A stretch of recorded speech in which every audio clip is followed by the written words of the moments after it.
comecei minha carreira como músico, tocava guitarra numa banda de thrash metal. A gente lançou o disco aqui em São Paulo com Nirvana. Saímos na Rolling Stone, fomos convidados para fazer uma turnê na Europa de 20 shows. Aí a banda brigou, não fizemos a turnê, fiquei decepcionado, fui trabalhar com a minha família, fiz administração, resolvi fazer MBA em Colômbia, peguei o IPO da Lucent, da Netscape. Falei, cara, quero trabalhar com esse negócio. Vim pro Brasil para abrir a empresa aqui. A gente saiu de 0 para bi de dólar em 2 anos e de bi para 0 em 2. E aí você funda, né, a Astela no mercado de Venture Capital. Se torna um dos investidores mais respeitados do mercado. O que as pessoas não lembram é que há 15 anos atrás, quando a gente começou junto, não tinha nada. Naquele primeiro ciclo, 2008, a gente investiu em 11 empresas e a gente teve 4 saídas. Naquela época, os empreendedores ainda não acreditavam no crescimento sequencial. Todos eles receberam oferta de venda e preferiram vender. O que foi bom pra gente, porque validou, trouxe um product market fit rápido. 4, 5 anos a gente falou, nossa, esse negócio aqui deu certo. Aí foi o segundo fundo em 2014. Esse a gente fez RD, OMIE e ClickSign.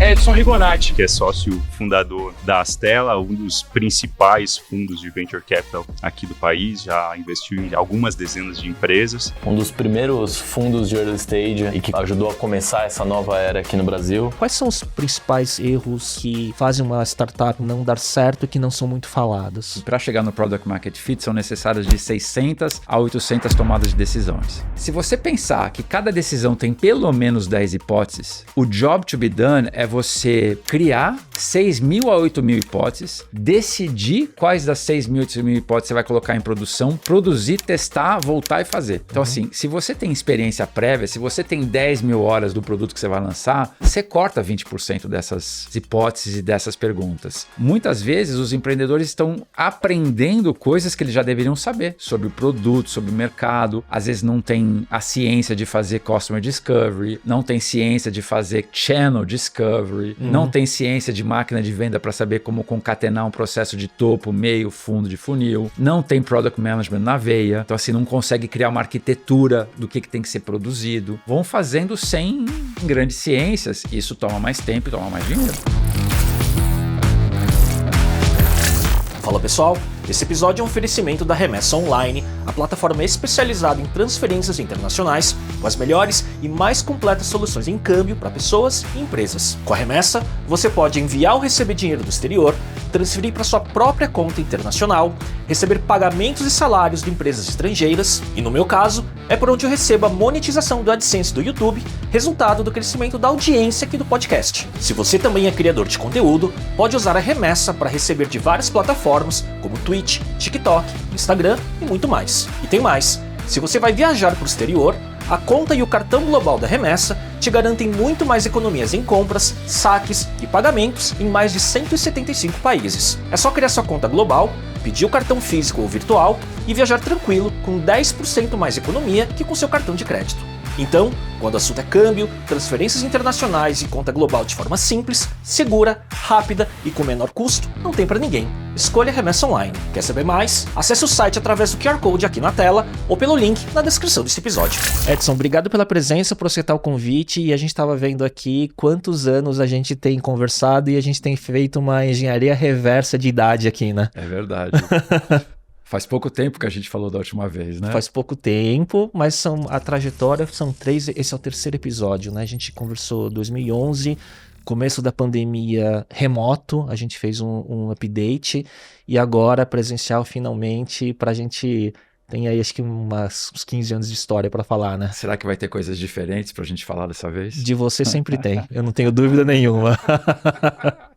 Edson, você é um dos investidores, né, no mercado de Venture Capital, principalmente no mercado de tecnologia e inovação, mais respeitados do mercado, uma unanimidade, um cientista, né, quando se fala, né, na disciplina, pelo viés técnico e estudioso que você tem no tema.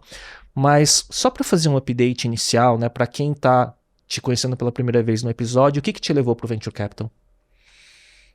Uma sequência de coisas que eu não consigo dizer como, sabe, Léo?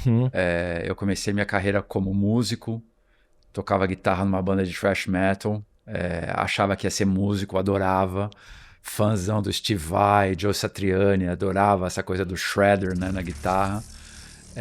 Gravamos o disco, a gente lançou o disco aqui em São Paulo com Nirvana, Saímos na Rolling Stones por causa do Nirvana, fomos convidados para fazer uma turnê na Europa de 20 shows, aí a banda brigou, não fizemos a turnê, fiquei decepcionado, fui trabalhar com a minha família, sempre estava no varejo, trabalhei com meu pai durante 5, 6 anos, fiz faculdade, fiz administração, aí depois resolvi fazer MBA em Colômbia, fui para Colômbia em 95, me formei em 97, peguei o IPO da Lucent, da Netscape, falei, cara, quero trabalhar com esse negócio, dei sorte, fui trabalhar na Lucent, Bell Labs, fiquei no New Jersey 2 anos, vim para o Brasil para abrir a empresa aqui, a gente saiu de 0 para bi de dólar em 2 anos e de bi para 0 em 2, vivi tudo que tinha para viver naquele momento, fui para o mercado financeiro fazer M&A, em telecom, mídia e tecnologia.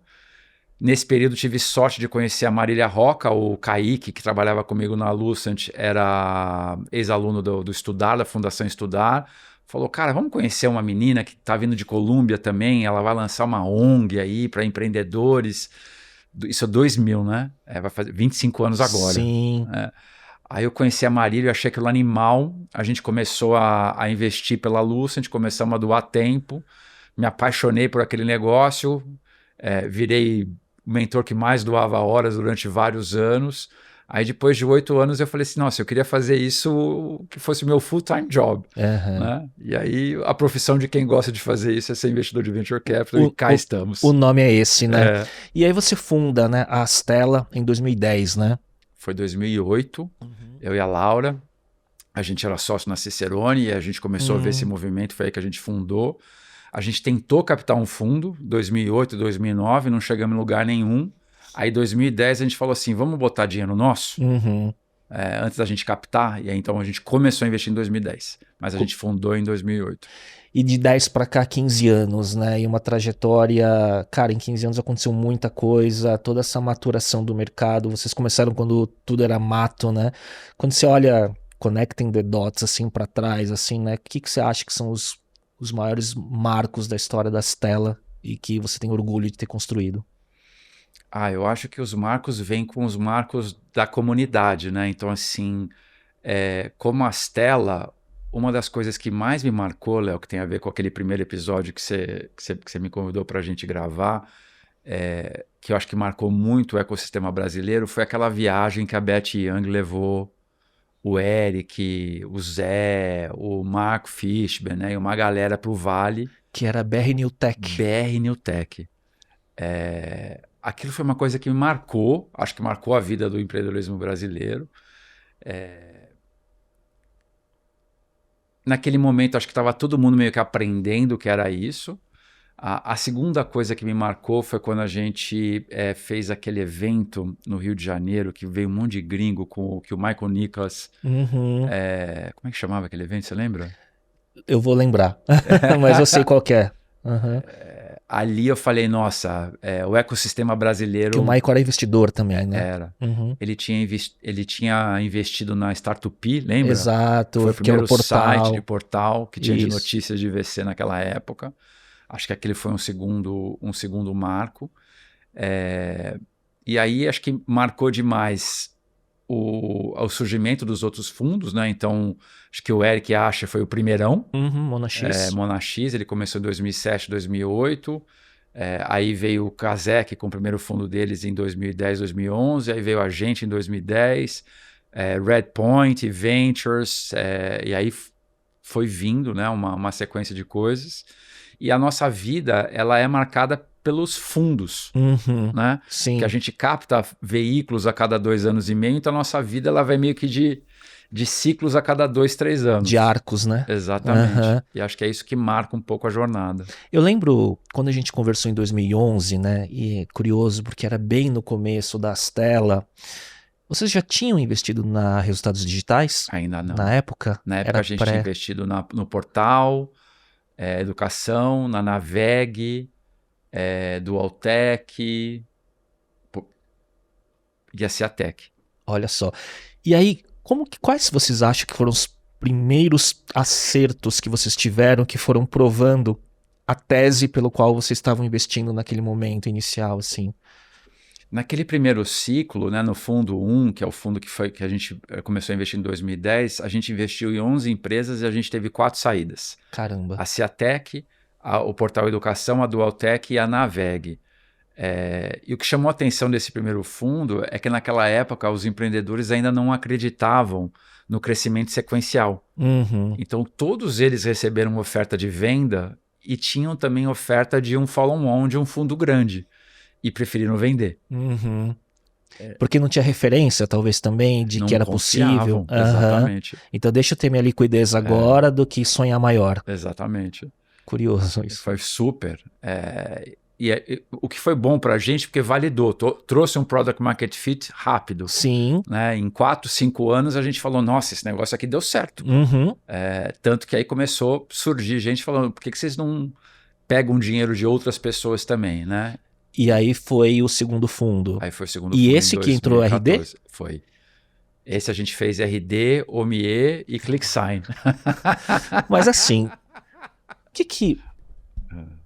olhando para trás, né? O que fez a diferença de vocês terem tanto acerto logo no começo, Edson? Eu acho que tinha muita pouca opção na época, né, Léo? Mas pouca opção, mas vocês tinham que ter um olhar, né? Das escolhas certas também, né? Sim. Né?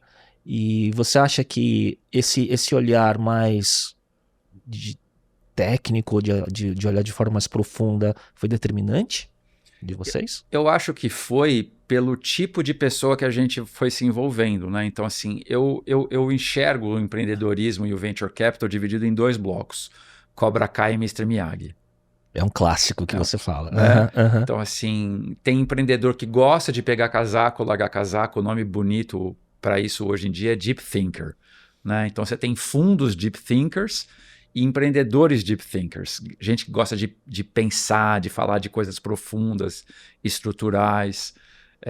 E foi isso que encaixou entre eu e o Eric, foi isso que encaixou entre eu e o Lombardo, foi isso que encaixou entre eu e o Kramer. Então acho que um pouco desse estilo de pegar casaco, largar casaco, com empreendedores que gostavam de pegar casaco, largar casaco. E acho que a história é a mesma até hoje. E se identificarem entre si. Exato. Né? De ter essa conexão humana, que não é só o dinheiro, né? Sim, e isso você acha que ele transcende só você olhar a tese e o negócio que o empreendedor está trazendo, essa conexão? Eu acho que ela é uma parte fundamental da cola, né? Então, uma coisa é você olhar para um produto, olhar para o mercado, e a outra coisa é você olhar para a pessoa que vai construir aquela empresa, né? E para a gente, para mim, para a Laura, para o Martino naquela época, né? Que era nosso sócio, esse tema do Learning Agility era muito relevante, né? Assim, eu nem sei te explicar por que a gente chegou nesse conceito, mas é um conceito de que se a pessoa aprende rápido, ela vai ser boa para fazer qualquer coisa. Uhum. Então a gente gastava tempo tentando entender se aquela pessoa era um aprendiz rápido. Uhum. Então se você dá uma opinião, se você dá para ele um conteúdo, um podcast, um livro, e a pessoa te volta com uma conclusão, uma mudança de produto por causa disso, você fala assim, bom, esse cara aqui realmente tem um tino rápido para aprender e incorporar isso no dia a dia. E isso é algo que a gente quer investir. E isso tem aquele termo, né, que fala que se uma pessoa é coachable, nesse caso, se uma pessoa é investable, de certa forma, Total. né? Ele acaba sendo um critério de análise de vocês, né? Mega. A gente tem 36 critérios, né, que a gente vai, nosso checklist, para ter certeza que a gente não está esquecendo de olhar nada, né? E esse é um dos principais. Caramba, a gente já vai chegar lá, porque o playbook deve ser já muito refinado ao longo desse tempo todo, né? É verdade. Como que você vê hoje, Edson, depois de 15 anos, a gente está em 2025, como que você vê o ecossistema de startups, o mercado de VC? A gente passou por momentos diversos, né? E agora parece que a gente está num momento de foco de eficiência, investimento mais inteligente, né? Como que você analisa o mercado hoje? Acho que olhando nos ciclos, né, a gente é razoavelmente velho, a gente começou com a Atari, sim, né, aí veio o HTML, aí veio a nuvem, aí veio o App Store e agora veio o AI, né? Então, eu acho que todos os ciclos têm um encadeamento muito claro e muito comum entre todos eles. Aí tem um outro ciclo que é o ciclo do dinheiro, que é o ciclo dos juros global, que jorra dinheiro, seca dinheiro, jorra dinheiro, seca dinheiro, né? Então, o que eu acho que a gente está passando faz parte desses dois ciclos, o ciclo de tecnologia e o ciclo do custo do dinheiro. O que as pessoas não lembram é que há 15 anos atrás, quando a gente começou junto, não tinha nada, né? E hoje tem muito. São Paulo é a 13ª melhor cidade para se empreender no planeta. É melhor estar em São Paulo do que estar em Atlanta, do que estar em Chicago, do que estar em Salt Lake City. Então é muito significativo, né? Então assim, o que a gente construiu aqui em São Paulo, no Brasil, eu acho que não vai mais embora. É que a referência mudou, né? Então o ecossistema todo se desenvolveu e o ângulo que tem que se analisar é outro hoje, né? Do que o mercado aqui oferece também, porque se você olha lá atrás, você tem os ciclos do dinheiro, mas não tinha nada, né? Exato. No ecossistema. Agora o momento é bem diferente, muito né? diferente. Você tem uma oferta muito grande de empreendedores. É incrível que a gente já começa a ir para faculdades e achar coisas legais. Né? Assim, antigamente não tinha conexão do nosso mundo com as faculdades. Sim. Ontem eu fui na USP, assim, uma galera assim que você fala, nossa, cara, muita coisa que dá para investir aqui. Sim. Tem a Link, o Insper, aí você tem o Second Timers, o Third Timers, aí você tem o Mafiatech, que é quem já trabalhou com o Paulo Veras, que já trabalhou com o Davi Vélez e agora está fazendo, com o Eric, que agora está fazendo. Então assim, você tem uma multiplicidade de personas empreendedoras que é muito próximo do que o top quartile americano. Que vem como se disse, né, das grandes instituições tradicionais como uma USP, os entrantes como uma Link, né, e os empreendedores que tiveram liquidez e estão vindo de novo, seja para ajudar ou para criar de novo. Exatamente. Né? Então é bem interessante tudo isso. Né? Quando você olha, Edson, o mercado, né, é interessante isso, né, quando fala-se sobre você, e você já foi citado em vários episódios aqui do podcast por vários empreendedores, sempre bem, tá? Assim, todo mundo fala sobre essa questão do olhar sobre o crescimento das startups como se fosse uma ciência, né? E acho que isso eu admiro muito essa característica do pensamento profundo, de olhar para frameworks, métricas, playbooks que você tem, né? Esse pensamento estruturado, ele faz parte do seu desenvolvimento, né, da sua característica como profissional desde sempre, desde antes de ser investidor, ou você foi aprimorando e refinando isso cada vez mais à medida que você começou a investir? Isso é uma coisa que vem de fábrica e acho que vem de uma fábrica de uma pessoa muito insegura, muito introvertida, muito tímida. Né? Então, assim, como eu sou muito tímido, eu tinha que me preparar para falar, para fazer alguma coisa. Então essa coisa da preparação, ela veio como uma resposta natural de quem estava tentando se adaptar a um mundo que era difícil de encaixar, né? Para uma pessoa neurodivergente, assim, para mim é difícil me relacionar socialmente. Pode parecer bizarro, mas eu sou muito tímido. E aí eu tinha que ter alguma arma, alguma maneira de lidar com isso, e eu fui desde muito cedo indo para essa coisa do profundo, do estudo, da preparação para poder me adaptar e viver. Quando você começa a investir, sempre foi falado muito o quanto você ajudou empreendedores ou questionou startups em relação principalmente aos seus modelos de go-to-market, né, de máquina de vendas, né? Você sempre foi visto como esse especialista, né? Onde que, nesse mundo que a gente está hoje, como que você vê o impacto de AI e como que você vê se transformando todos esses playbooks nesse contexto que a gente está vivendo agora? A pergunta é ótima. Primeiro, o que a gente sabe, né? Que as empresas que mais valem são aquelas que crescem mais rápido. É daí que vem aquela reguinha básica do triple, double, double, double. Né? Então, assim, sair do 0 para 100 milhões de dólares em 7 anos. O avanço da ciência de marketing e vendas tem acelerado o triple, double, double, double. Né? Então, assim, a gente já tem visto empresa fazendo 5, 5, 4, 4, 4. Né? Começa a virar referência. Vira referência. Então, se a gente quer ir para a Olimpíada, ganhar a medalha de ouro dos 100 metros, tem um cara para você bater, que é o Usain Bolt. Né? E o Usain Bolt, no mundo de crescimento, está ficando cada vez mais rápido. Com AI, isso está ficando ainda mais rápido.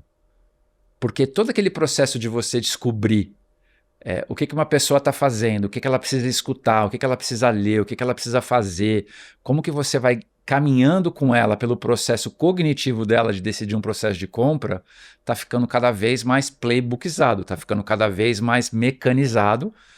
E o AI, o que ele faz? Ele vai... Tudo aquilo que é mecanizável, AI faz mais rápido ainda. Né? Então você já tem empresa que já está fazendo de 0 a 100 em um ano, por causa disso. E com estrutura leve.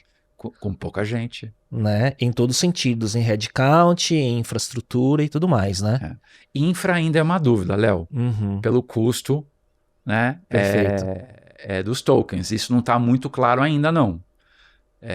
O custo, à medida que vai escalando, esse custo ele vem junto, sim. Tanto que os fundos de venture capital lá nos Estados Unidos estão passando por um momento difícil, que se a tese é fazer com menos gente, por que as rodadas estão ficando maior? Então, assim... Para onde que esse dinheiro é necessário? Exato. Se não é para headcount, se não é para infra do negócio, mas nas ferramentas que você tem que acessar para que essa escala aconteça. Exatamente. Né? Mas isso não... A produtividade desse dinheiro ainda não está provado. Quando você olha os negócios que vocês investem hoje, como que vocês... Porque tem aquela máxima hoje que toda startup ela tem uma camada de AI em algum lugar, seja no seu posicionamento ou porque você é uma empresa na saúde, AI-driven, sei lá, por aí vai, Sim. né?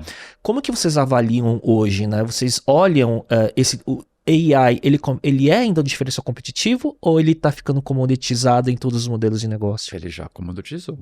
É como na nuvem, né? Ou seja, não tinha como você falar que eu sou na nuvem. Exato. Não tinha como você falar... Você lembra do Mobile First? Sim, né? sim. É a mesma coisa. Ou seja, hoje todo mundo tem que ter um aplicativo. Sim. Então, todo mundo tem que saber articular aonde a AI vai afetar em vendas, em produto e atendimento, né? Que são as 3 grandes funções de uma empresa. Sim. E você acha que a velocidade do preparo dos profissionais nesse mundo... AI-driven, ela está acompanhando as necessidades que as empresas estão tendo, porque acho que o desafio que a gente vê agora, eu vejo isso, por exemplo, no mundo de marketing, né? A grande discussão que se fala então, quais são os atributos humanos mais importantes nesse momento, né? Como repertório, senso crítico e tudo mais, e aí a gente começa a chegar num ponto que fala, puxa, então a gente está indo para um mundo onde as pessoas mais sêniores com uma capacidade de usar AI, né, se tornam profissionais com vantagens competitivas muito grandes, né, e que daí você tira certas oportunidades para as pessoas que estão entrando no mercado, que são júniores, porque não são mais necessárias, de certa forma. Como que você vê isso, assim? Eu sou cético em relação a parte dessa discussão, porque eu acho que todo ciclo tecnológico traz uma mudança muito grande de trabalho, né? Então, eu vim do mundo de telecom, onde teve uma época que tinha exército de telefonistas. Isso sumiu, mas as empresas de telecom continuam contratando. Sim. Né? Para outras funções. Então, assim, eu acho que é muito mais uma questão de você redirecionar a mão de obra do que você sumir com a mão de obra. Eu não acho que isso que a gente está vivendo hoje, de empresas com 10, 20 pessoas ficarem gigantescas, vai ser a norma. Eu acho que é um momento de lifting, né? Sim. Quando o mato está muito alto, você vem, corta, mas daqui a pouco cortou para todo mundo, aí todo mundo vai para uma outra faixa de produtividade. Perfeito. Como foi nos outros ciclos também.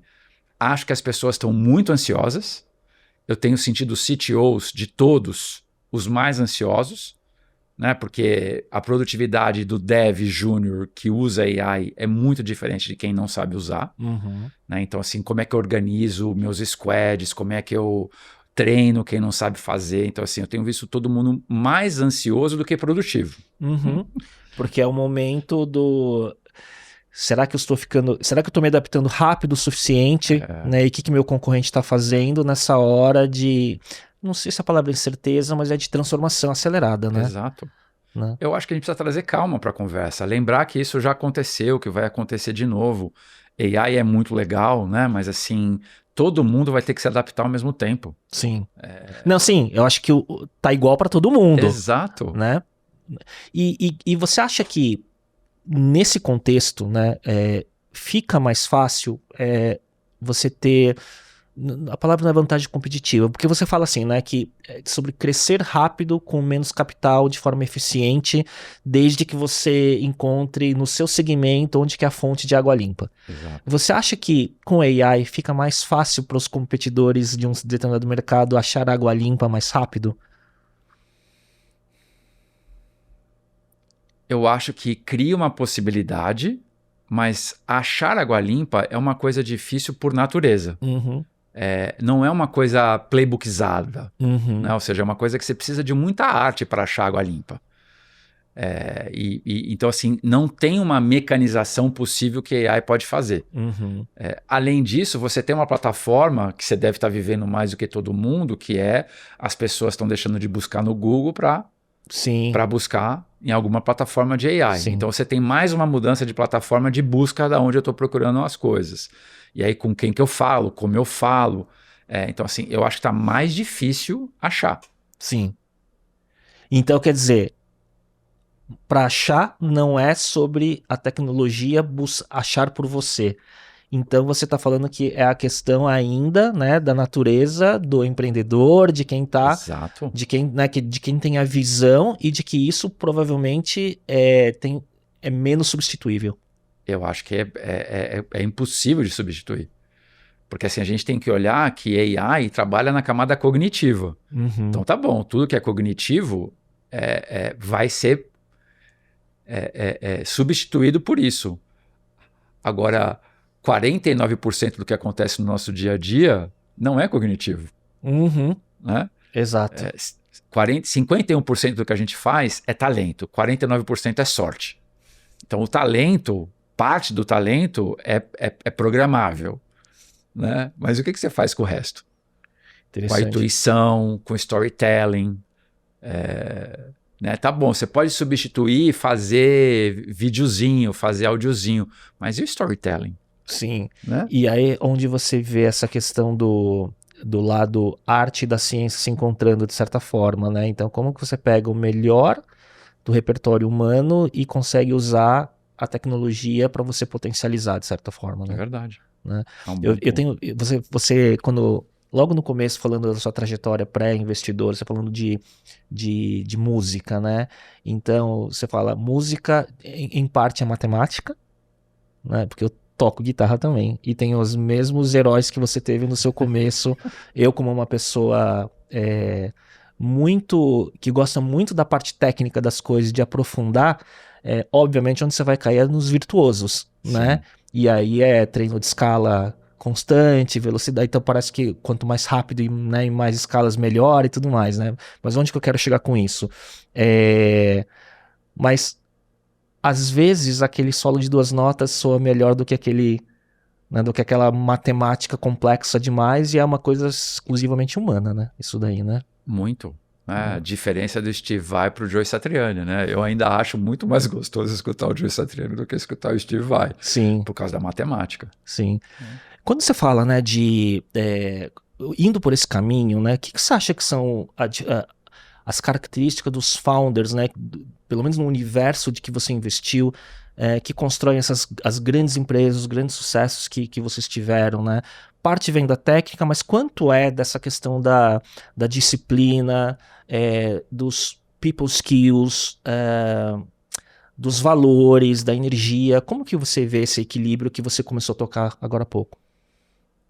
Eu acho que está separado em 4 blocos, né? Então, assim, você tem aqueles que são muito bons de produto, aí você tem aqueles que são muito bons de gente, aí você tem aqueles que são muito bons de vendas e tem aqueles que são muito bons de fundraising. Uhum. Então, eu acho que essas são as 4 competências que, no conjunto, formam grandes founders.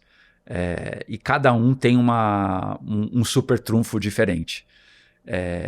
O que eu acho que é uma questão importante, que a gente tem visto uma mudança significativa, é que antigamente o mundo de VC via com uma perspectiva de que o founder era um founder bem-sucedido era uma pessoa meio que psicopata. Né? Aquela coisa meio que do Sim. Elon Musk, do Steve Jobs. Isso é uma coisa que já não existe mais. Uhum. Eu acho que o mundo mudou, as pessoas estão mudando.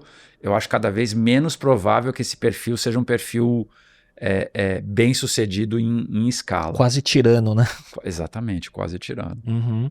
E você hoje, né, por um outro lado, né, a gente vem de uma, até geracional, né, de que a relação com cultura de trabalho, né, era de pressão, de resultado, né, falar sobre equilíbrio e saúde mental praticamente era um tabu, né. Hoje você acha que isso, no nível dos founders e você como investidor, é algo que vocês valorizam e apoiam e tudo mais?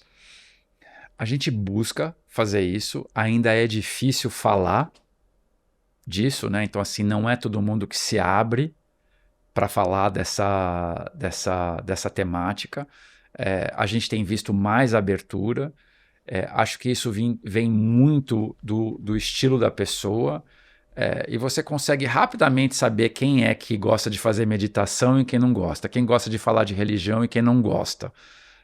Então, assim, quem já tem uma inclinação para dentro, essa conversa ela é fluida e fácil. Quem tem uma inclinação para fora é uma conversa ainda árida.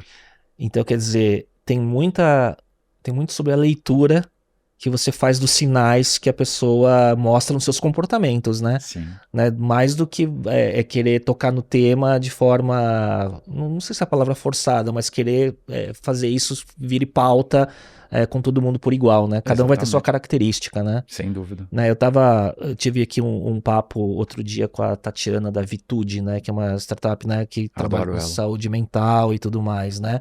E aí eu publiquei um stories de um post que eu vi da Harvard Business Review falando que em 2025 o top 1 uso de AI estava sendo para terapia e companionship, né? Eu falei, não acredito que é verdade. Pelo menos pelo meu use case, eu não sei se eu julguei isso enviesado pelo meu uso, né? E aí eu postei no stories e coloquei therapy number 1, interrogação, né? Aí a Tatiana respondeu, tem muita gente mesmo usando e a gente tá vendo isso dia após dia, né? Então é curioso isso, né? O que você acha, Edson, disso? Eu acho que é fruto da vergonha que as pessoas têm de falar do assunto, né? E é uma coisa que o exército americano já mapeou há 10, 20 anos atrás, porque eles já tinham mapeado que os soldados que voltavam com trauma, né? Preferiam falar com a máquina do que falar com o terapeuta humano. Porque por vergonha, por achar que a pessoa vai ter um viés, né? Então... me parece o lugar mais natural possível para você se abrir. Sim. E você acha que, isso eu sei que é uma coisa subjetiva, mas você acha que a AI, ela chega nesse ponto, porque depende de interpretação, né? Mas onde que é AI, onde que chega no AGI, né? E onde que pode ter eventual singularidade? Você chega a pensar sobre isso? Eu penso, mas assim, primeiro é importante falar que eu tenho uma visão mais espiritualista das coisas, né? Então, assim, eu enxergo a gente aqui como pelo menos 4 camadas. Tem uma camada física, tem uma camada, né, emocional, tem uma camada intelectual e tem uma camada espiritual. Para mim, AI tá cobrindo a camada intelectual. Até a terceira. Né? Mas não cobre o corpo ainda. Sim. Né? Sim. Não cobre as emoções no meio do caminho. Sim. E não chegou ainda nem tocar na parte espiritual. Então, assim, para mim, eu acho que é uma fração da totalidade. E dito isso, Como é que você olha isso? Eu olho igual, porque a gente, antes de começar a gravar, a gente estava falando sobre isso, né? Sobre meditação, sobre essas coisas todas, né? Que obviamente leva a crenças e tudo mais, né? Que direcionam para o mesmo caminho do que você está falando. Mas a minha dúvida é, né? Se nesses modelos, né, de AI é possível ela ser eficiente nesse nível que a gente está falando, por exemplo, do ser humano se abrir e fazer terapia, se isso é necessário uma camada emocional e tudo, de uma leitura humana e não só de entendimento de linguagem para responder uma interação, sabe? Ah, mas eu concordo 100%. E eu acho que isso vai acontecer com a parte cognitiva da terapia. Né? Mas aquele processo junguiano que você tem com o terapeuta, né, de você contar e a pessoa se projetar em você e projetar alguma outra coisa diferente, isso é impossível o cognitivo fazer. Né? Um outro te jogar um mito, né? A máquina não vai te jogar um mito. né? Mas Sim. ela vai trabalhar muito bem no cognitivo. Então, quer dizer, ele cobre um lugar. Ele cobre um lugar, Não cobre tudo, mas ele cobre um lugar. Interessante. minha opinião. Humilde. Na sua jornada, o que você teve, o que você vê assim, nesses 15 anos, ou como investidor, assim, que você teve que desaprender e reaprender ao longo dos anos? Me relacionar com as pessoas. Assim, é impressionante como de tempo em tempo eu vou quebrando nesse quesito, né? Então, assim, seja com sócios, seja com founders, seja com time, é onde eu mais tenho que me reinventar, né? Então, demorei muito tempo para voltar para terapia, Léo. Voltei há 7 anos atrás. E desde então explorando todos os caminhos possíveis e imagináveis, porque cada vez que eu faço alguma coisa eu vejo uma melhora significativa nas minhas relações, né? Então é onde eu acho que eu mais tive que me reinventar. E ser um investidor, a gente falou, né? Tem essa ambidestria, né? Tem todo esse lado técnico, playbook e tudo mais. Só que no final das contas, na hora de executar, é com pessoas, né? É no dia a dia com seus investidos, com seus investidores, seus sócios e tudo mais. E 15 anos não é pouco, né? Não. Lidando, e são muitos empreendedores, né? 57 até agora. Caramba. Empresas, né? E como que funciona, né, essa relação de investidor e empreendedor? Vocês... existe um cohort desses empreendedores que acaba transcendendo o lado investidor-empreendedor e cria-se esses laços mais profundos e tudo mais? Tem. Acho que como tudo na vida é uma questão de sintonia, né? Sim. Então tem diferentes tipos de sintonia. Então a gente vive o espectro inteiro de relações humanas, de relações que não dão certo, a relações muito boas, produtivas, e relações exponenciais. Então, para mim, são os três tipos de relação. As relações exponenciais, elas são raras, mas são aquelas pessoas que vão te abrindo janelas diferentes além daquilo que você está vivendo no negócio, né? Então, por exemplo, o que eu vivi com o Eric, para mim foi uma relação exponencial. O que eu vivi com o Lombardo, uma relação exponencial.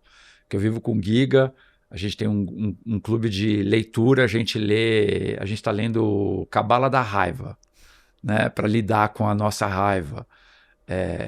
Lucas Prim, a gente lê A Coragem de Não Agradar. Então, assim, sempre tem pessoas que vai para algum outro lugar que não necessariamente é o mesmo lugar para cada relação que se aprofunda. Nunca né? Eu sempre... Eu via lá atrás, né, quando vocês investiram na RD, a similaridade do pensamento técnico profundo de sistematizar tudo, por exemplo, do Eric, que é uma pessoa que eu tive mais proximidade, né, e que você é muito parecido, né, e aí é muito explicável o porquê que aquela conexão aconteceu naquele momento e como vocês foram determinantes para a trajetória deles.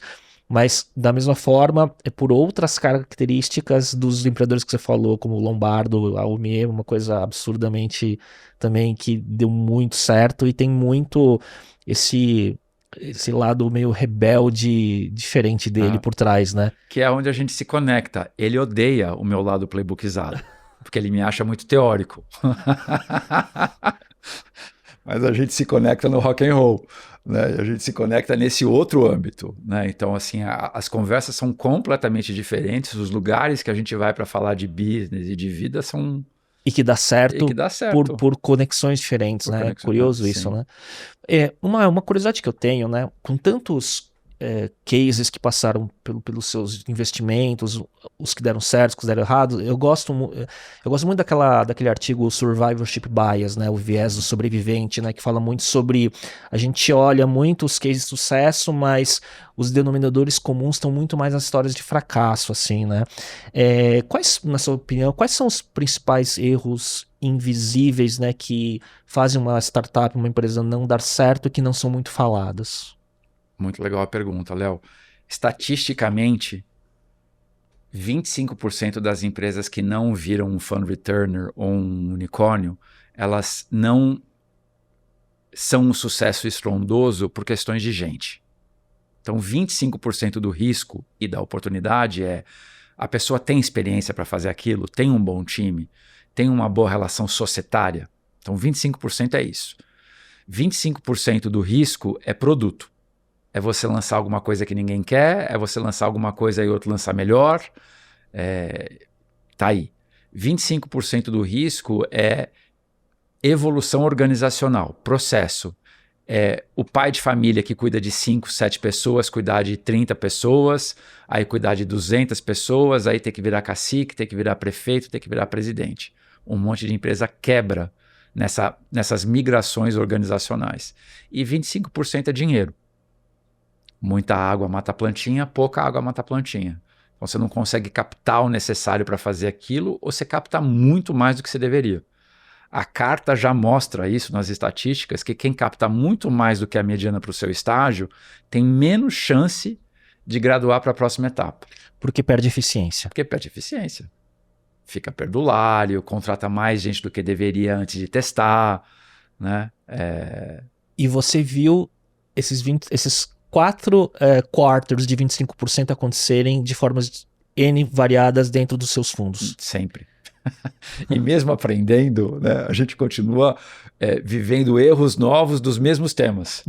Né, porque todo mundo vai descobrindo os erros, todo mundo vai mapeando, todo mundo vai playbookizando, vai tendo tecnologia para fazer as coisas, mas vão ficando outras coisas a serem descobertas dentro desses mesmos temas. Mas tem coisa aí que pode ser mais fácil de tentar reverter do que outras, né? Exemplo, se tem problema de relacionamento de founders, pode ser mais difícil do que mudança organizacional. Total. Se eles estão muito comprados, Excelente ponto. Né? Excelente ponto. Eu já tive aqui, eu já tive alguns founders sentados aqui, ou no mercado que eu vejo alguns, né, que às vezes quando eu vejo uma década inteira, um grupo de founders, 2, 3, construindo junto, e estão lá, e você percebe na relação ainda aquele respeito e admiração, para mim são os indicadores meio das coisas mais difíceis de construírem no longo prazo, né? Eu conheço o trio fundador da Mobly, né, que foi Rocket, né, o Marcelo, o Mário, né, e o Vitor Noda. Aqui tiveram os 3 founders, aqui a gente sentou, né, foi muito legal fazer um episódio com os 3 founders da Conta Simples, né, que é o Rodrigo Tonini, o Ricardo Gottschalk, né, o Fernando Santos. Então, assim, quando você vê aquela relação que é complementar e ao mesmo tempo você vê um tipo de conexão diferente, né? Quando você vê que vai dar certo, assim, né? Muito. E eu acho que esses 2 exemplos que você trouxe, eu acho que representa um tipo de founder que curte a jornada, independente do que vai ser a jornada. Isso eu acho uma coisa muito interessante. Porque uma coisa é você tentar subir o Monte Everest e não conseguir ser feliz. A outra coisa é você tentar e ser infeliz porque você não conseguiu. Ou seja, né, é quase como se a única coisa que fosse ser legal nessa história é virar unicórnio. Sim. Sim. E essas pessoas que você falou, essas relações, elas transcendem a isso. Exato. Elas são até isso, né? Mas é o tipo da relação que transcende isso. Quando o primeiro lugar é só o objetivo, começa a não importar o como, né? E isso, com certeza, em algum momento vai afetar relações. Então, né? É tóxico. Sim, sem dúvida. Dá dinheiro, mas é tóxico. E, Edson, o que eu comecei, né, outro dia eu tava lá no LinkedIn, uns tempos atrás, e de repente eu vi um tal de Clube dos 10X, né? Eu falei, é o Edson, né? E tem alguma coisa acontecendo aqui, né? O que foi essa iniciativa, né? Ele é uma forma de você trazer o conhecimento destilado, né, dessa mais de década, né, para um novo grupo, né, de empreendedores, investidores, o que seria? É uma experiência, né? Um sandbox de conteúdo. A gente discutiu muito se a gente faria no nome do Edson ou no nome da Astela, mas como a Astela hoje já está grande, né? Às vezes experimentar não é tão fácil assim, e a gente resolveu experimentar na física, né? Então por isso que eu fiz um site separado, mas eu acho que logo junta as trouxinhas de novo com a máquina de conteúdo da Astela. Mas eu tinha duas grandes vontades de fazer. Sempre que eu me dedico a produzir conteúdo, a minha produtividade pessoal aumenta. Porque a minha relação com os empreendedores acelera. Eu falo alguma coisa, a pessoa já vem sabendo o que eu estou pensando, já vem sabendo o que eu penso, já vem com o pensamento dela sobre aquilo, e aquilo acelera o meu processo de conhecer aquela pessoa, de ajudar aquela pessoa. Aquilo ajuda a eu ser mais eficiente quando eu vou trabalhar com as empresas do portfólio. Porque geralmente eu escrevo sobre coisas que eu estou usando naquele dia. Geralmente é um founder que me traz uma questão, eu não tive uma boa resposta, aí eu falo, não, eu preciso pesquisar, eu preciso ter uma boa resposta para isso. E aí eu vou adicionando isso ao meu playbook. Então isso era uma coisa. A outra coisa que eu tinha muita vontade de fazer era justamente trazer um pouco mais de foco para essa coisa do 0 para o 1. Que é o que eu acho que ainda falta para a gente chegar no top quartile americano.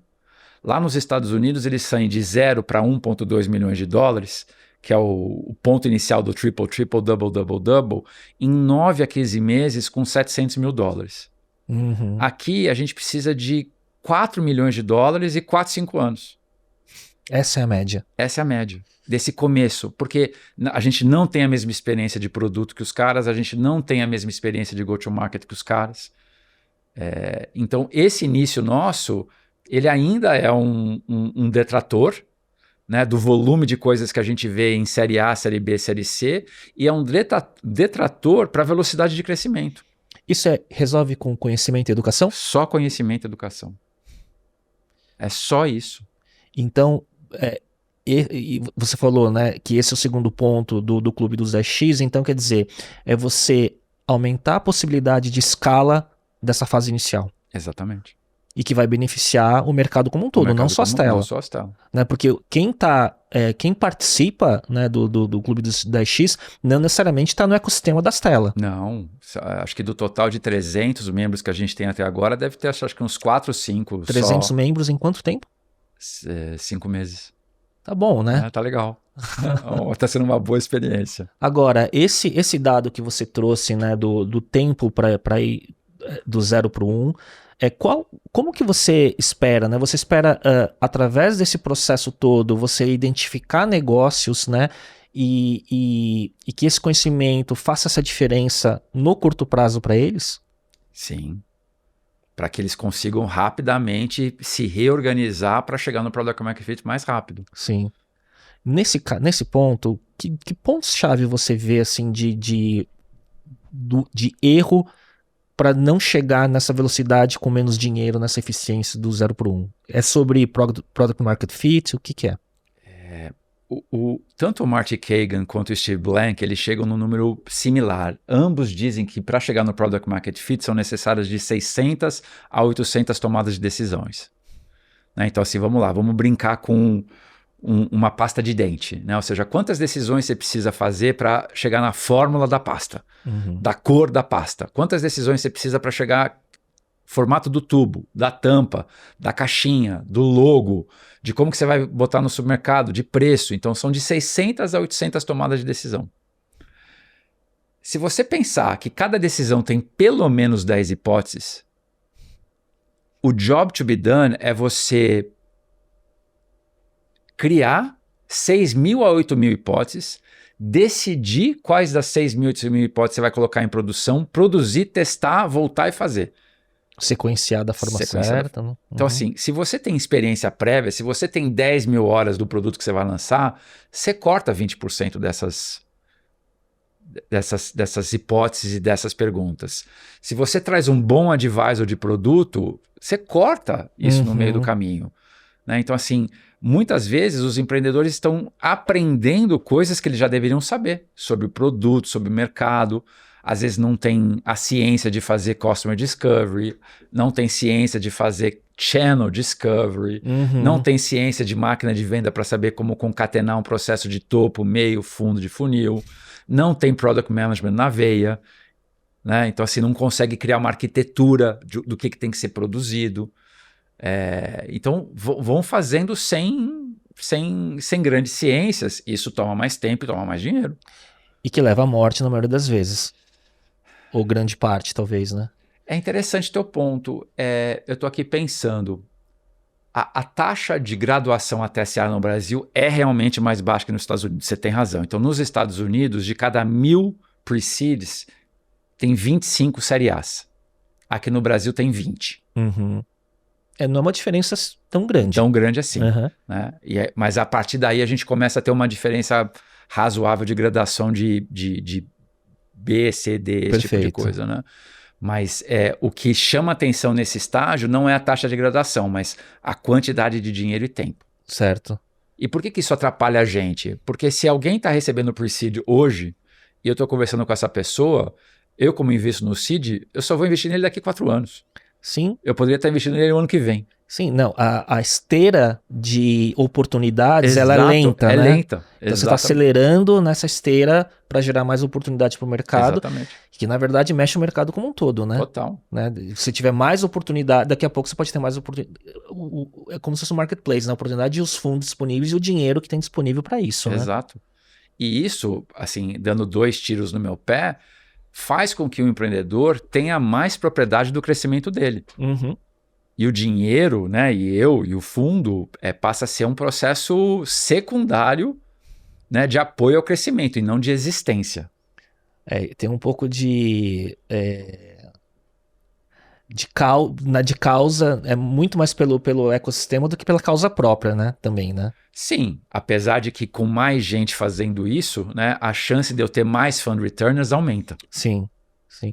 Ô Edson, você, né, falou que, putz, quando eu for falar, quando eu tô num processo desse, né, de estar estudando mais, produzindo conteúdo, aceleram vários processos para você, né, no seu trabalho, né? O que você está estudando? O que está puxando sua curiosidade no momento? Eu acho que faz uns 4 anos, Léo, que eu só leio diferentes filosofias e religiões. Então, assim, a cada 2 anos eu me aprofundo numa coisa. Li a Bíblia, crismei. Aí fiz 2 anos de Bhagavad Gita. Aí faz 4 anos que eu estou fazendo Cabala. Então, assim, eu estou muito mais estudando conhecimento profundo, aquilo que não muda, do que estudando o Zeitgeist. E o que isso te traz? Ele te traz uma leitura sobre pessoas e sobre questões os princípios fundamentais que não vão mudar, mas que te ajudam nos negócios? Muito. Independente de autoconhecimento. E cria uma diferenciação, né? Porque assim, o que eu tenho sentido, uma das coisas muito agradáveis do Clube do 10X foi que a gente colocou 4 trilhas de conhecimento, né? Uma para founder, uma para investidor, aí eu chamei uma de pensador e observador. Para o pensador, eu tô trazendo uma linha de pensamento filosófica baseado na Cabala, nos livros do Newton Bonder. E o observador, eu estou tendo vários livros que provocam a gente a olhar as coisas e falar, opa, mas o que está acontecendo? Né? Por que eu estou reagindo com FOMO à AI? Uhum. Né? Por exemplo, esse mês a gente discutiu Same as Ever, né? Que é um livro que, né, meio que repete Eclesiastes, né? Nada de novo debaixo do sol. E as trilhas mais comentadas, acessadas e discutidas são do pensador e do observador. Não são as técnicas do founder e que eu discuto as máquinas, ou do investidor que eu discuto valuation. Isso mostra que as pessoas estão mais interessadas nisso, estão mais precisando dessas ferramentas do que essas que já estão muito bem mapeadas. E que vem em linha com o desafio sempre que eu estou conversando com vários empreendedores, ou enfim, a velocidade da transformação da tecnologia, de AI, é tão grande que as pessoas estão se questionando qual o papel delas, né? E daí vai cair nesse lugar, né? Vai, porque a gente vai ter que descobrir qual que é a nossa vantagem competitiva como ser humano. É curioso, né? E aí você volta para autoconhecimento, descobertas. Exato. Né? Você sai da tecnologia e da inovação e dessa velocidade que só vai aumentar, e você vai para outros fundamentos, e aí não é sobre esoterismo e tudo mais, é mais sobre sua vantagem competitiva como ser humano frente às máquinas que fazem o cognitivo melhor que você. Exatamente. Então você anteviu isso. Não, eu tô vivendo isso junto com você, junto com todo mundo, de um jeito Sim. diferente. E acho que aí a idade começa a fazer um pouco de peso, né? Porque assim, a Sim. gente já viveu por esses ciclos, Sim, né? Então, isso de uma certa forma ajuda a reduzir o FOMO. sim. Ô Edson, que tipo de negócios e áreas vocês nas telas estão olhando que vocês acham que vão ser os grandes hits e fund returners dos próximos anos? O Brasil, das 4 camadas de tecnologia, eu gosto sempre de dizer, né, que todo o mundo de tecnologia, o mundo de VC está dividido em 4 camadas. Infraestrutura, plataforma, aplicação e transação. Então, todo ciclo, a cada 10 anos, tem uma mudança de infraestrutura por causa da lei de Moore. Né? Sim. Muda a infraestrutura, muda o chip, começam a ser possíveis novas plataformas. Foi aí que surgiu o Microsoft, Sim. foi aí que surgiu, né, a AWS, foi assim que surgiu Android e iOS, e foi assim que surgiu o ChatGPT e Anthropic. As plataformas se consolidam, começam a surgir os apps, Sim. as aplicações. Né? Começa a surgir o SaaS, começa a surgir os aplicativos, começa a surgir agora os agentes. E aí depois vem uma fase de transações, o e-commerce, né? Aí surgiu depois, então de 2000 a 2010 surgiu o Mercado Livre, de 2010 a 2020 surgiu o iFood e surgiu o Nubank. Sim. Agora vão surgir outras coisas transacionais. Então o Brasil é um mercado predominantemente transacional e aplicação, SaaS, marketplace e consumo digital. O que a gente está vendo é uma explosão por causa dessa fortaleza que o Brasil tem em fintech, né? E a gente tem que reconhecer que o Banco Central brasileiro é um dos melhores bancos centrais do planeta. Né? Isso está potencializando, exponencializando essa característica básica do mercado brasileiro de ser um mercado voltado para a transação. Então, tudo aquilo que toca a transação é exponencial no Brasil. E que vocês estão de olho. Estamos de olho. E que faz parte desses próximos movimentos. Exatamente. Né? Então, essa mistura de SaaS com transação, né, SaaS puro com fintech, ou marketplaces que tem software com transação, são as coisas que a gente acha que vão mudar essa próxima fase da economia. Estava falando com o Anderson Tez outro dia, né, e a gente estava lembrando do nosso pitch, eu da Astela, ele da Redpoint, quando a gente competia por funding ali em 2010, 2011. Nem nos nossos sonhos mais loucos, há 15 anos atrás, a gente falava que aconteceu o que aconteceu. Né? E hoje, quando a gente olha para os próximos 10, 15 anos, a impressão que a gente tem é que vai ser maior Sim. do que aconteceu até agora. Não dá para, tipo assim, a tua projeção talvez não chegue o que vai acontecer. Espero que não. O que você acha que vai ser o próximo salto de... Você falou, né? Aplicação e transação. E eu entendo que você quer dizer que as duas camadas de baixo é onde a gente não compete, porque são mudanças que impactam em escala global. Exato. Né? Quando você fala, por exemplo, nuvem, não foi liderado, né, pelo Brasil, não é nossa fortaleza como infraestrutura e por aí vai, né? O próximo salto você acha que será qual de infraestrutura para potencializar ainda mais as camadas superiores? Vai ser, por exemplo, computação quântica e, enfim. Eu acho que é por aí, né? Então, assim, o que a gente já tem escutado já, né, das possíveis mudanças de infraestrutura para a próxima década, eu acho que vai para quântico e vai muito para biotech. Mudança material, né? Putz. E que também é acelerado por AI, né? Então tá tudo correlacionado, tudo conectado, né? Sem dúvida. Você acha que essa velocidade combinatória de todas as tendências que estão acontecendo, você é otimista com o médio e longo prazo, né? Do ponto de vista de capacidade regulatória, capacidade humana de acompanhar, né? Sem que as inovações elas venham em detrimento da humanidade, por aí vai. Entra até num ponto filosófico da coisa. Você é otimista? Bastante. Que bom. Que bom, porque isso é um ponto onde muita discussão chega, eu não sei se por conta de... a gente vê muito em ficção, né? Quando fala sobre inteligência artificial, futuro e tudo mais, e parece que ele pode ser um potencial, ele pode amplificar o potencial destrutivo humano, vamos dizer assim, né? Mas você acha que não chegaremos nesse ponto de riscos? Eu acho que pode até ser, mas se a gente se autodestruir como os plânctons se autodestruíram, a gente vai criar uma coisa muito mais legal que a gente. Sim. Né? Assim, se os plânctons não tivessem poluído a Terra, não haveria oxigênio. Sim. Né? Sim. Então, assim, eu acho que alguma coisa melhor vai ver. É uma boa ótica. Você não tá não tá falando otimista do ponto de vista só do ser humano, né? É, Tá falando porque aí a gente tá Sim. localizando que o bem só deve depender da gente, né? Sim, É. exato. Ô Edson, o que que você tá, o que que você tem, você falou, né, do que você tá estudando de forma aprofundada, o que que você tem consumido de podcasts, né, quando você fala quando a gente vê do universo de tecnologia, empreendedorismo, quais são as fontes de conteúdo que você tem visto e recomendaria? Eu gosto muito, eu sigo alguns fundos dos Estados Unidos que têm essa característica de serem deep thinkers, né? Que é onde a gente se inspira. Então eu gosto muito de First Round Capital, acho o newsletter dos caras fabuloso. NFX, as coisas que eles publicam, acho incrível. Gosto demais de Benchmark e de Greylock, as coisas que eles publicam. Tidemark,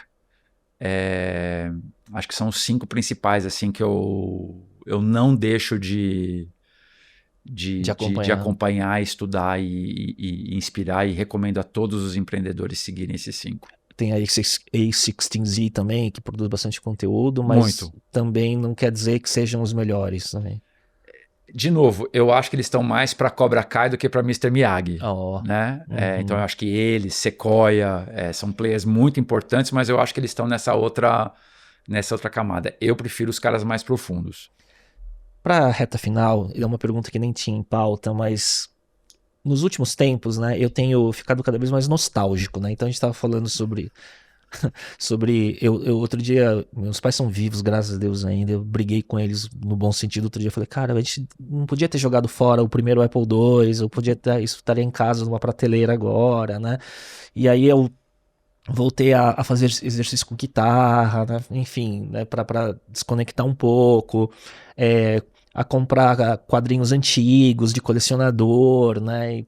Enfim, o que você tem revisitado culturalmente, musicalmente? Você ainda toca?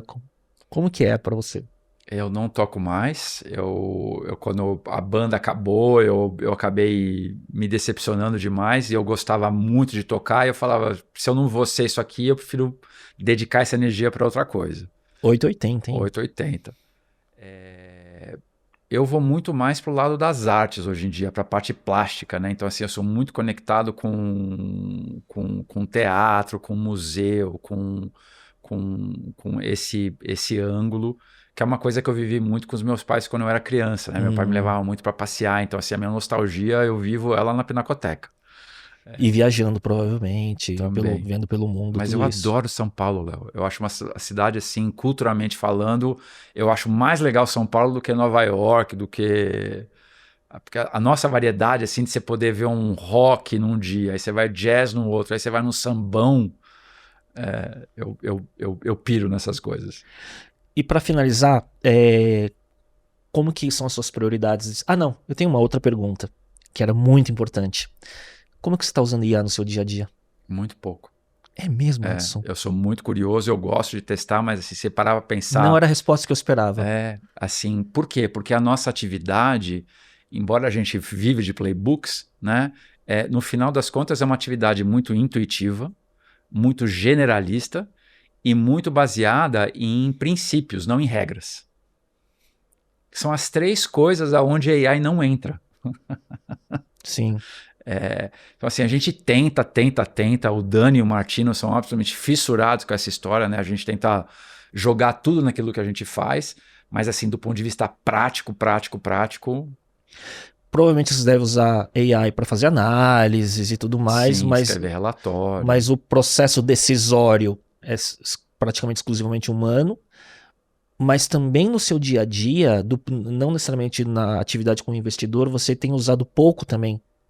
Tipo, ChatGPT para produtividade, para conteúdo, para pensar e tudo mais? Médio. Eu acho assim que para mim eu não consegui chegar assim num nível de produtividade que eu falo uau, sabe? Entendo. Fez a diferença, né? Não. Assim, faz a diferença às vezes quando eu tenho que estudar alguma coisa, não tenho que escutar um podcast, pego um resumão, Perfeito. sei do que eu tô falando, sabe? Mas assim, eu Mas não acho isso... Mas é ad hoc, assim, né? Não é uma coisa sistêmica, né? Não, ainda não cheguei lá. Porque eu tenho eu tenho usado bastante, fico com medo porque sinto que começa a atrofiar algumas... Minha preocupação tá mais com os mais jovens. Minha filha tem 15, por exemplo, né? Porque você parece que ao começar a depender, se tiver um apagão de AI, eu sofro. Porque eu já dependo de muitos processos do dia a dia, de resumo de conteúdo, do estudo de pautas e tudo mais, que eu criei já os meus frameworks, né, de como eu crio, de como eu pesquiso, que eu já sentiria falta. Então, por exemplo, eu não estou usando agora, mas eu tenho, para reunião presencial, eu gravo tudo. Sim. E resumo tudo, e depois vira um grande repositório que eu posso promptar e posso lembrar e correlacionar tudo que eu estou fazendo no presencial, não só no virtual, né? Eu tenho planilhas com resultados de engajamento dos meus podcasts para entender, né, temas, padrões e tudo mais, que depois jogando no ChatGPT, no meu custom, né, que já é para análise do meu podcast, ele começa a identificar padrão, né, de que temas, do que está funcionando, de que abordagens tem gerado mais resultados. Então tem bastante coisa que seria impossível fazer humanamente, né, se fosse só eu analisando, mas todo dia eu tenho usado. Agora, o que você falou um pouco antes, né, a forma de usar IA, né, para muita gente, seja como pesquisa, seja como busca, substituindo o que faria no Google e tudo mais, eu começo a ver isso no dia a dia. Eu vejo, por exemplo, minha filha usando muito também IA generativa para pesquisa e tudo mais, só que o quanto isso é benéfico ou não para o longo prazo também, né? Para o pensamento profundo e tudo mais, porque a gente vai terceirizando muita coisa e você começa a pegar aquele conteúdo como fato e não reflete mais sobre, né? É verdade. É o que eu tenho visto, assim, né? Eu divido com você a preocupação e acho que é um pouco parecido com o que talvez os nossos pais passaram com a gente com o Google, né? Porque hoje meu pai sempre reclama, a gente tá numa conversa, ele fala, você lembra quem que foi isso? Fala assim, peraí pai, que eu vou ver no Google. Ele fala assim, pô meu, você vai ver no Google de novo? Né? Ou inteligência espacial, né? A gente não sabe dirigir sem Waze, né? Antes tinha só aquele guia de papel no porta-luvas, né?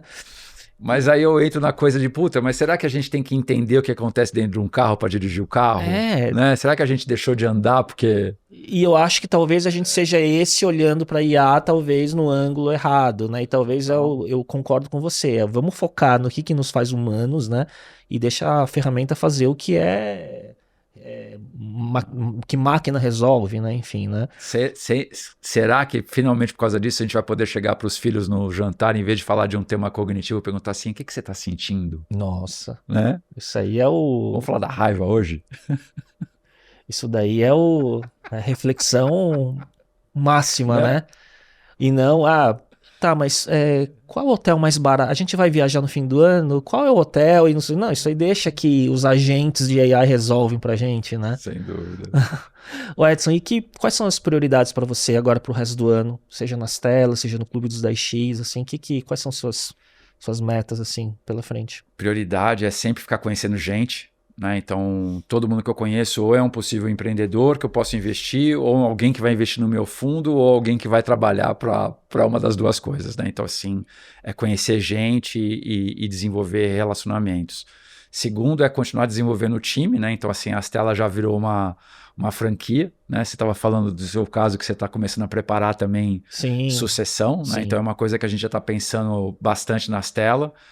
Daqui a pouco eu vou fazer 55 anos esse ano, né? Então, assim, se cada fundo dura 10 anos, até onde eu consigo levar, né? Até onde eu, Dani e o Sato. Então, a gente já começa a falar desse tipo de coisa também, que é como é que a gente prepara a próxima geração.